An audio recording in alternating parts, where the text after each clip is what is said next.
So we're going to start off with some trifling immigration news, Yo-Yo. On Friday, Texas Governor Greg Abbott repealed his traffic clogging immigration order that backed up commercial trucks at the U.S.-Mexican border for over 30 hours. He is running for governor, and he is running for governor of Texas. He's the current governor of Texas. He's running for re-election, and his platform is no to immigration. Except the governors of the states really don't have control over immigration. Right, that's what I thought. Immigration's controlled by the federal government, but he is using immigration as a wedge issue. It's a culture issue now, instead of being an economic and humanitarian issue for the United States, which is really what it should be. It should be, what is the proper amount of immigration to the United States so we can have a sustained economy, we could all live a better life, and what is the humanitarian response to various issues that are going around the world where people are escaping from poverty, people are escaping from war, people are escaping from torture and everything else. So immigration has always been about economics and humanitarianism. And for the last generation, getting worse and worse and worse, immigration is now a culture issue. Okay, it's a culture issue about what it means to be an American. It's a culture issue about what is an American. Is an American just this white dude? Right? Or is an American somebody else? Because if you listen to the Republicans, it's a white dude. Right? Absolutely. Yeah. And if you listen to me, Yo-Yo, American is somebody who gets to live in America. Yeah. And you get to live in America because of economic reasons, and you should get to live in America for humanitarian reasons. But it's now a cultural issue. Do you feel like that turn happened after 9/11? Was that where the turn was? The turn happened in the late 90s. Late 90s. The turn happened before with 9/11. It was the second president, the second 4 years of Bill Clinton. When Newt Gingrich, you remember who Newt Gingrich was? He took over Congress, and he was a staunch conservative, and he forced Congress and ultimately Bill Clinton to sign a law, IRA and ETPA, and that started the turn towards militarizing police, militarizing Immigration and Naturalization Service. It wasn't even Department of Homeland Security. The 9/11 obviously escalated it all. But in the 1980s, Ronald Reagan, who was everybody's favorite staunch conservative, right? He signed amnesty. He was the last president to sign amnesty. He recognized that immigration was not a cultural wedge for political reasons, because that's what it is now. It's a cultural wedge for political reasons. But immigration is what is best economically for the United States, what is best for the United States welcoming people who are escaping all sorts of horrible situations where they are. You know, immigration's always been humanitarianism and economic prosperity for the United States. Rising tides, rise all ships. But now it's just a cultural wedge to divide Americans, you know, and as, you know, 50 million people in the United States of America either were born outside of the United States, I believe, what was our statistic, or was first generation of the United States. So what is that, 1 out of 4 people? So that includes me. Right. I'm so what's that? Like 1 out of 4, 1 out of 5 people in the United States are either not born in the United States or first generation born in the United States. That's a lot. So, you know, the time of the Pilgrims of Thanksgiving, when the United States was 99% white pilgrims, it's no longer.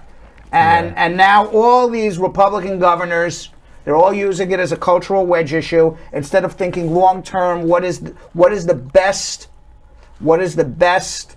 for the United States? What rises all our tides so all our ships in the harbor rise together? But instead, I'll give you the example. Governor Abbott of Texas, he decided he's going to inspect trucks coming across the border because he says the Biden administration is not doing enough to stop undocumented immigrants from coming across the United States. So therefore, all of these undocumented immigrants must be in the back of a truck somewhere, and we're going to fine them because the U.S. government's too stupid to do it. Wow. Okay. So what did Abbott do instead? He, besides trucks having to go through Customs and Border Patrol for international trade, they now had to have gone through Texas Border Control, state border control, backed up trucks for over 30 hours at the border. Fruits and vegetables were rotting on trucks that were coming across from Mexico. And ultimately, pressure was building on Abbott to retreat from these inspections as gridlock on the border worsened and worsened. The American Trucking Association called the inspections wholly flawed, redundant, and adding considerable weight to an already strained supply chain. And according to the Texas International Produce Association, approximately $150 million worth of fruit and vegetables were stalled. $390 billion worth of goods come from Mexico. It's the second largest trading partner of the United States, second only to China. Now, Abbott called the inspections a zero-tolerance policy for unsafe vehicles, smuggling migrants illegally across into Texas. And you know how many migrants they found? None. Zero. And I thought it was funny where they where they said it was also unsurprising that they found zero because the cartel, because they were looking for drugs as well, and they were like the cartel knew about the inspection or something like that. Of course. I mean, if you announce, you know, if you go, by the way, we're gonna be coming to your safe house, cartel. No sense. We're gonna be coming to your safe house in 3 days to go arrest you all for drugs. Don't you think they'd be out of the safe house at that point? Obviously. So nobody's smuggling anybody because it was all announced ahead of time anyway. It was all one big political charade to just make it another cultural wedge issue. Instead of dealing with immigration as it should be. Immigration should be dealt with as what is best economically for the United States, what is best for the United States to be a beacon of hope for everybody, to accept people who are struggling, people who are escaping war and famine and everything else. That's the purpose of immigration. Yeah. And by the way, as Jill mentioned to me in my ear, they rarely, even if they don't announce that they're going to be doing inspections, rarely do they find migrants. Good point, Jill. Rarely do they find migrants at inspections being smuggled in. Right. Migrants, if they're running across the border, they're running in rural areas where Department of Homeland Security is not, you know, mountains, deserts, crossing in between cities. Right. Only 5% of Customs and Border Patrol encounters with migrants who are trying to enter undocumented are actually at the border. And of course, to add more wedge issues, cultural wedge issues to immigration, Governor Abbott in Texas, and this is right out of the Trump playbook, by the way, he offered bus tickets to the capital of any undocumented immigrant who came across the border, because why should the undocumented immigrants be living in Texas? They should be living in Washington, D.C., where the Biden administration allows open borders and allows them all in. And all I got to say to Governor Abbott on behalf of the immigrants he bused to Washington, those were the ones who had family on the Northeast, and thank you to the taxpayers of Texas for giving them a free bus ticket that they otherwise the family would have had to pay for. So none of them were getting on the bus for the sake of getting on the bus. They were getting on the bus because they wanted to go to the Northeast. Because to be with their family.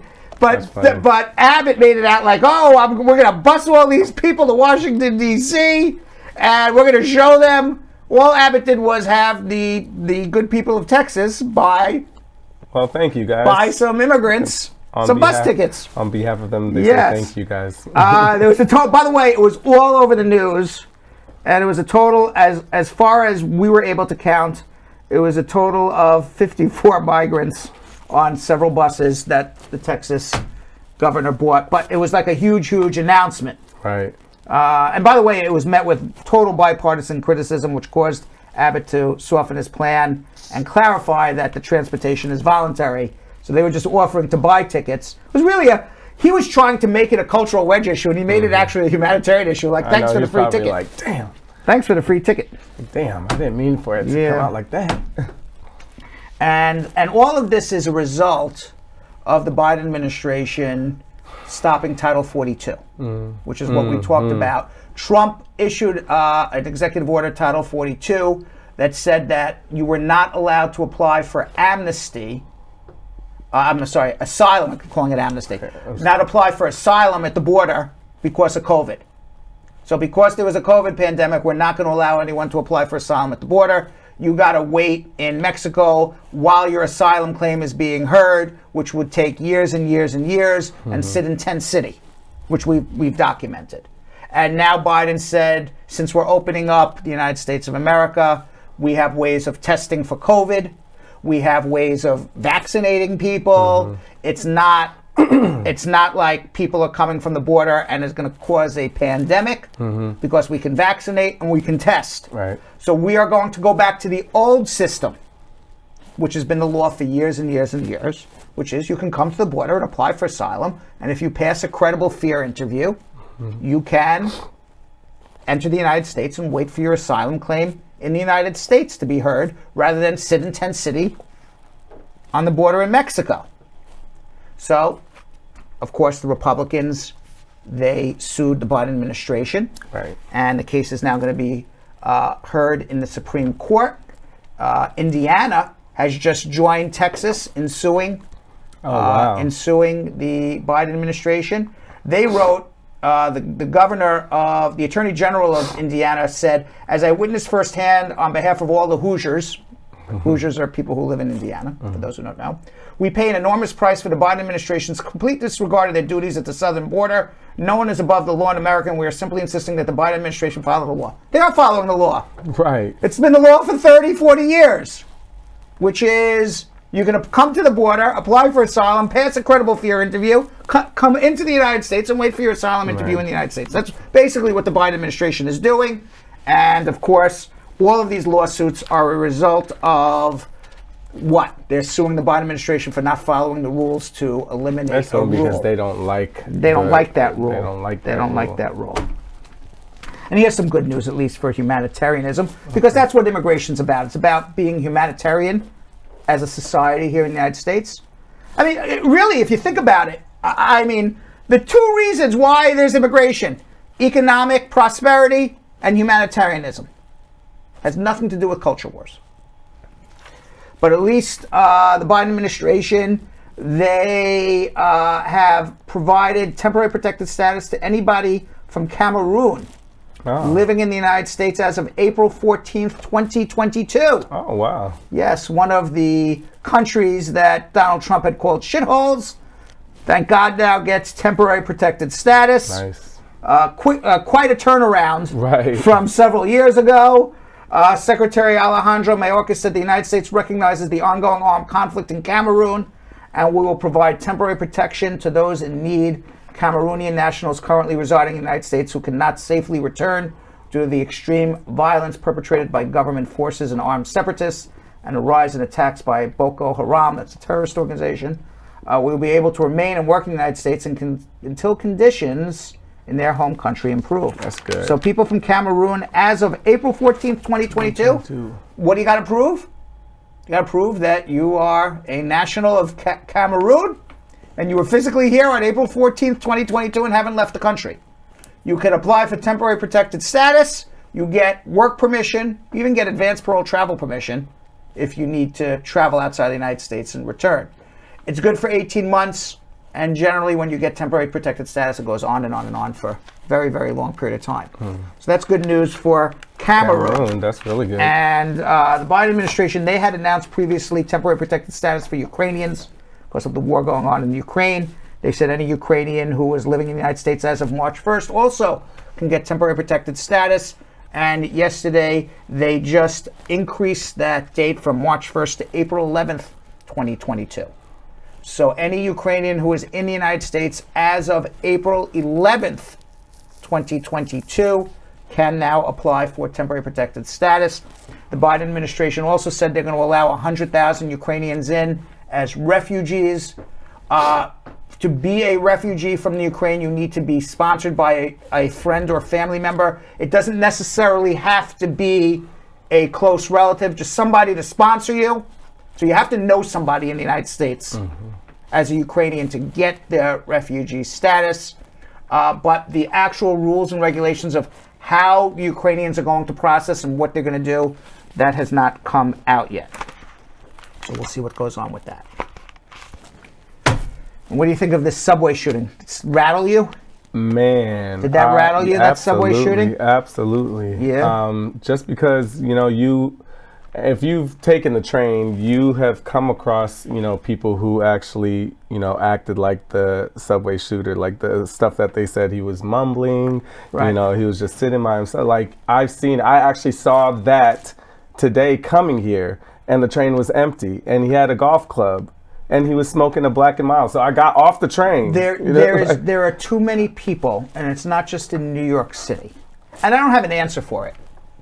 Okay? I think we have a mental health crisis here in the United States of America. Definitely. And I'm not saying all homelessness is due to mental health issues. I'm not saying that. It's economic issues. There's drug addiction as part of it. Yeah. There's a lot that goes into it. But just my own opinion is that it seems like a good percentage have mental health issues. Not saying all. A lot of people just down on their luck. Nowhere to go. Okay, but this is a man who obviously had some mental health issues. And he wasn't even homeless. He was not a homeless man. He was living somewhere. It's just, there's a lot of mental health issues. Yes. And the man with the golf club. Okay, just allow that person to go through. I'm not saying arrest them. I don't know what the answer is. He was smoking on the train. I don't know. Talking to himself with the golf don't club. know what the answer is. I was walking The down. answer is the cops that are on the platform that don't really do anything need to be going through the trains and making sure that our safety. But what are they supposed to do if they see a man do their job and take him off? You want that man arrested? He's not supposed to smoke on the train. Okay. So and then now we have to talk about going to jail and what happens when you're arrested. What happens when where he needs to be put. Just playing devil's advocate. Mm-hmm. What happens? You're a cop and saying, okay, you want me to now go arrest this guy for smoking weed, and then he doesn't want to be arrested. Mm-hmm. So now we have to take him down, and now all of a sudden there's video of cops abusing somebody. That's the hard part about being a cop. You understand what I'm saying? That's the hard part about I'm playing devil's advocate. I understand that, but it is against the law. You cannot be smoking on the train. So you want the law enforced. Yes, because that's what law is supposed to be there for. Now, their training should make sure that they wouldn't do anything that they're not supposed to do. That's on them. But they have to take them in. Like, it's not fair to all the people, because look, this could have happened. We don't know who's capable of doing what. So we can't just be scared and say, "Oh, let them do them and let them just smoke." But you walk down the street, you see a lot of mentally ill people walking down the street every day. Yeah. So that's what I'm saying. It could be anybody. It could be anybody and anywhere, right? That's the scary thing. You don't know. So meanwhile, 29 people were injured. That's crazy. And 2 immigrants are being hailed. Yeah, I saw the video. For helping to capture him. Mm-hmm. One was apparently what happened was after there was a manhunt. Okay, nobody he was chilling. He was chilling at McDonald's. Hanging out at McDonald's. He called the cops and said, "Here I am. I'm the guy you're looking for." And by the time the cops showed up to McDonald's, he was gone. But there's one gentleman by the name of Francisco Pueblo. He's 46 years old. He came to New York from East Central Mexican state of Puebla when he was about 14 years old. He settled down in Park Slope. One of 8 children. He made the trip to the United States without any family when he was 14 years old.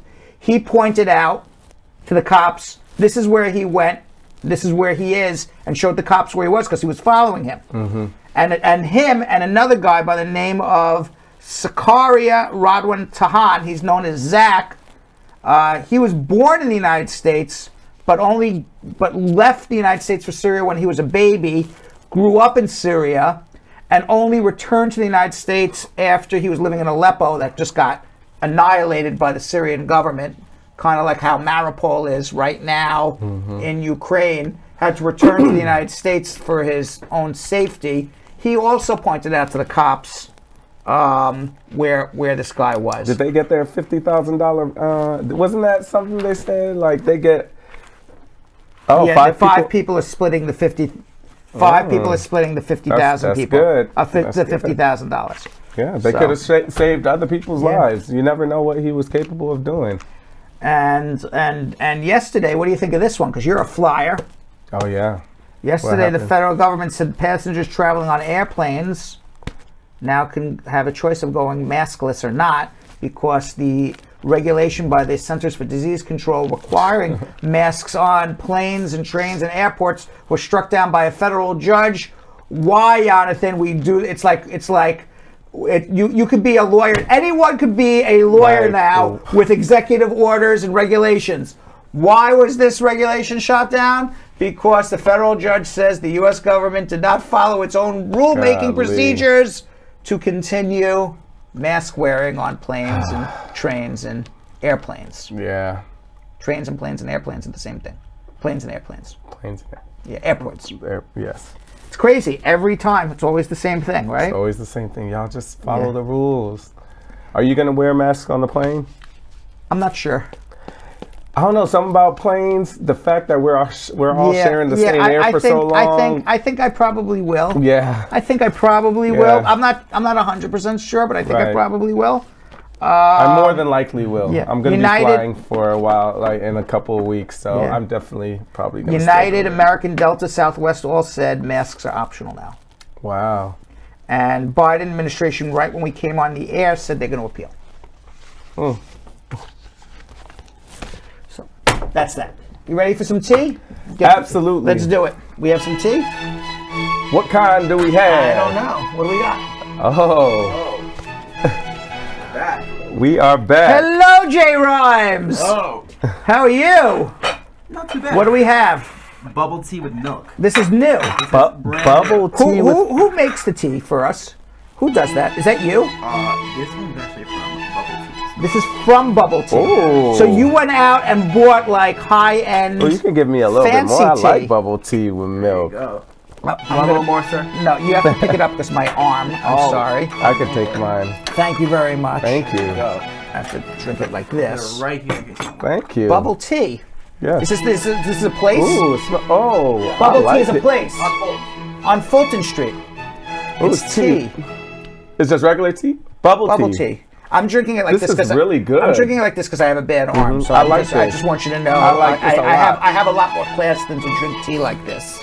I like this a lot. Ooh. This is nice, creamy. It's very good. Yes. Oh, This wow. might be my fave. Unless this came from a fancy store. This wasn't made in the I'll take more. this wasn't made in the control room. Right. Right? This is not control room It's tea. got boba in it too? This is not control room tea. I love it. You guys, I'm about to take some of the boba out. Oh wow, this is very good. All right, so My favorite. so did you see? What do you think of Elon Musk trying to take over Twitter? I think Elon Musk is just so rich, he doesn't know what to do with his money. I'll give you my opinion, Jonathan. Go ahead. If there was ever a story we ever talked about where billionaires have too much money and need to be taxed a little bit, this is it. He is. Okay, this is now the poster story for why nobody should feel bad if a billionaire gets taxed 20% of his total assets. Because that's what they want. That's what Biden administration wants to do. Tax 20% of billionaires' total assets. This wouldn't put a dent in Elon Musk's. So he's not, instead of worth 300 million, he's now worth 220 million, whatever. You mean billion? Billion. 300 billion, now we're 220. What does that mean to him? Nothing. He's buying Twitter as if he's going to buy the local candy store. That's crazy for $43 billion. It's like, you know, it's like somebody else saying, you know what, I'm going to buy the local, I don't know, the local store. Yeah. Right, whatever store. I'm going to buy the local dry cleaner. I'm going to buy a local restaurant. You know, someone goes, oh my God, I'm going to go make an investment. I'm going to go buy this restaurant. You know, it's a lot of money, but I could afford it. Yeah. You know, somebody who does well. This guy's like, I'm going to buy a $43 billion Twitter company just because I want to say what I want to say. Yeah. Too bad on everyone else. And he's making it now a whole crusade about free speech. It's not about free speech. It's about the fact that Elon Musk doesn't feel he has free speech. It's not about anyone else's free speech. So what does he want to say that he can't say? He wants to say things that he wants total That's dumb. free for all on Twitter. That's dumb. And I have to tell you something. You know, I'm kind of like Spider-Man when it comes to this. You know what Spider-Man says? With power comes responsibility. Yeah. Doesn't he say that? Yeah. And I think with I power, don't feel like he would take. and I anything. think with power comes responsibility. And whoever has Twitter, and whoever controls Facebook and Instagram and WhatsApp and Telegram now and Pinterest and you name it, name it. There has to be a level of responsibility. Yeah. Okay? There is free speech, but not unlimited free speech. Yeah. I'll give you the most perfect example. Okay? You can't, in the United States of America, go and say, you know what, I want to make this child pornography because we have freedom to do whatever we want. This is freedom of speech to make child pornography. No, you don't have a right to make child pornography because free speech ends at obscenity. Free speech ends where the hurt to society is more than the gain in free speech. And here's something, Twitter is a private company. They have a right to regulate anything they want. And Elon Musk wants to take it over and say, I don't want to regulate it at all. That's crazy. And I think that's crazy. That's also very dangerous. I think that's extraordinarily dangerous. Yeah. I think it's extraordinarily dangerous. So I hope this isn't like, something that's really on the table. Well, it is on the table. He bought a 9.2% stake. You want to know how much money he has that he can make an offer as a joke? What did he make? It was like he made a 420 April 20th, marijuana joke about it because he made it. I think the takeover offer was $54.20.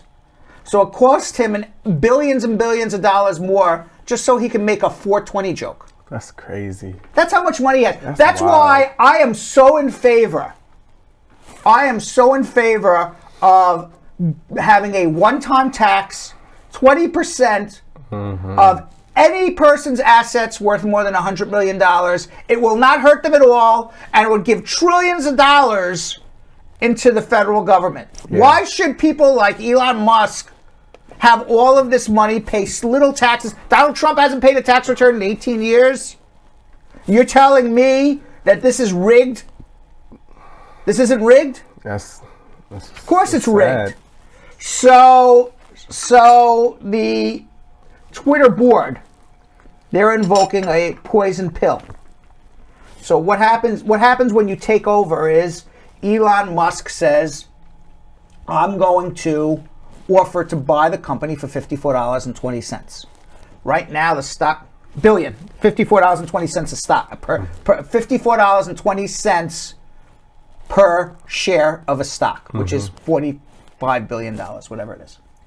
And the stock is now trading at $40-something. So if you own the stock at $40-something, you say, you know what? I'll sell it to Elon Musk for $54. I'm going to make $15 a share. That's how he gets it. And if he gets 50% of the outstanding shares, and a rational person would say, I'm going to make $15 a share. Right. Why not? And that's how he gets to take it over and then do whatever he wants. So what the Twitter board is doing is they're going to do what's called the poison pill. Now, I'm not a corporate attorney, but I can explain to you what it is. Poison pill is this: everybody gets killed, rather than Elon Musk taking over. So what the board does is they said they're going to issue more stock to shareholders to buy at $20 or $25 or $30, whatever they want to do it. They're going to issue stock at a very cheap rate to people who already own the stock. So now you would want to buy that stock because it's very cheap compared to what it's being traded for. Now you've diluted the stock market with more stock, which means Elon Musk now has to buy twice as many or maybe even 3 times as many shares of stock to reach the 50% level. Wow. It reduces everybody's value in Twitter, but they still get to run Twitter. That's why they call it the poison pill. Gotcha. So we'll see what happens with all of that. What do you think, by the way, Of Elon Musk buying Twitter? well, I remember back in like 2020, like around March or something, where he had tweeted something about basically saying children were immune to COVID-19. So if somebody wants freedom of speech and they are throwing out just like false facts, I would be scared for our world because, you know, there's too many false facts as it is to begin with. There has to be a level of responsibility on all of these platforms. I can't picture him like respecting that level of responsibility once buying it. He's literally like a kid with just a bunch of money. I really hope he doesn't take Twitter. It would be horrible. I really hope that the 20% tax on billionaires goes through. Yes. Okay, we don't need oligarchs here in the United States. And Brittney Spears, she's pregnant. Yeah, she is. Yes. Now, this is a few months after she got out of her conservatorship, because in the conservatorship, the conservators made her put an IUD in. That's crazy. It was like forced sterilization of Brittney Spears. That's crazy. Right? Yeah. So finally, now that she can control her own body, which was wild. She couldn't even control her own body, let alone her own finances. Now that she can control her own body, she got pregnant with her boyfriend of years and years and years, what's his name? Sam Asghari, right? Asghari. Sam Asghari. But this time, when she was pregnant before, she was a little crazy and going out and doing crazy stuff. Yeah, and she went through a lot of like postpartum and all that as well. Yeah. But she's saying she's chilling out, just doing yoga, staying home. Yeah, you know, although she makes a lot of like weird videos and just like you always question yourself, she looks happy with this guy. She's happy that she's got her money. Her 2 sons are grown up.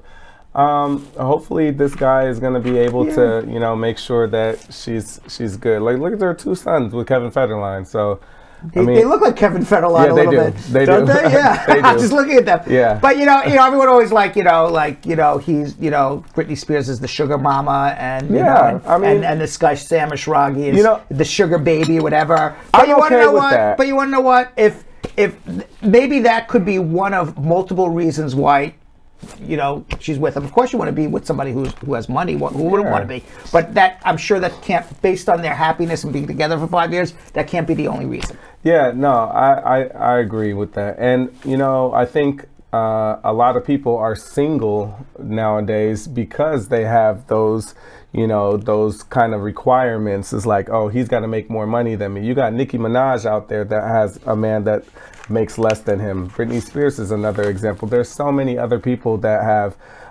husbands or boyfriends that make less than them. You know, you can't base it off that. She's happy, and that's all that matters. Yeah. I'll tell you, in a BBC Persian interview conducted before Brittney announced her pregnancy, Asghari said he believes fiancée Brittney Spears' 3rd pregnancy should have happened 3 years ago.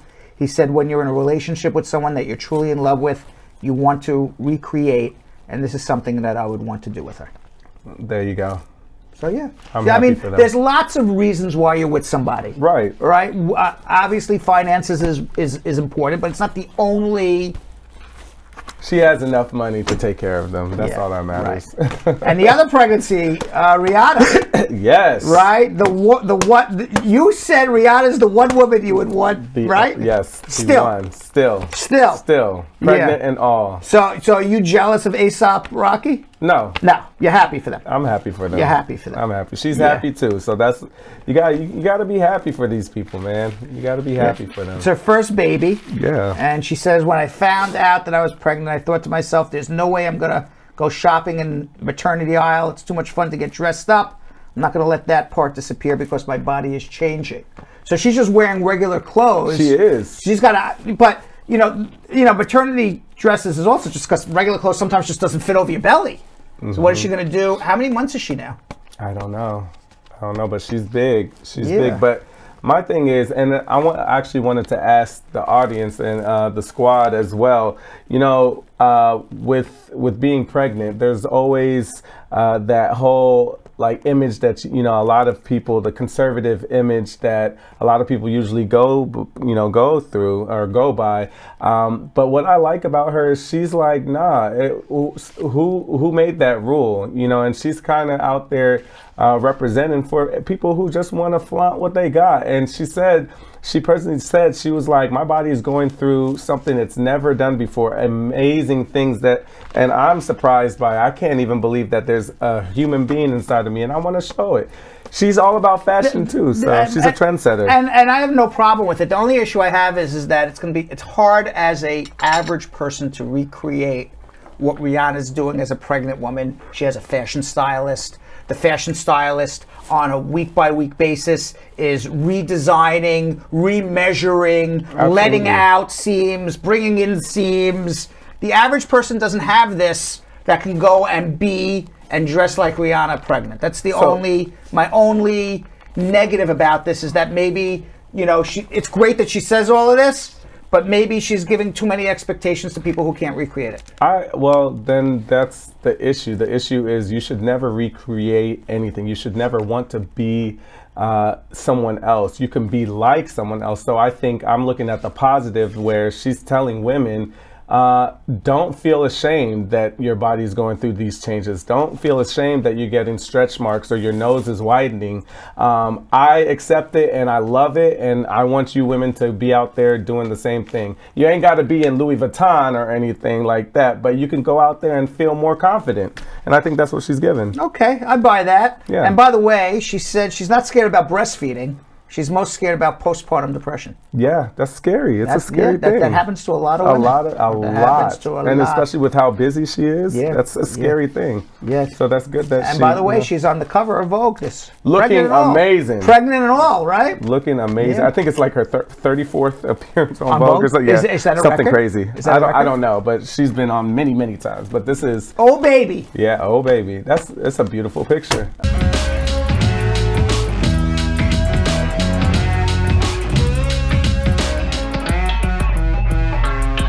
Thanks for watching. For more Brad Show Live, like and subscribe to our YouTube channel.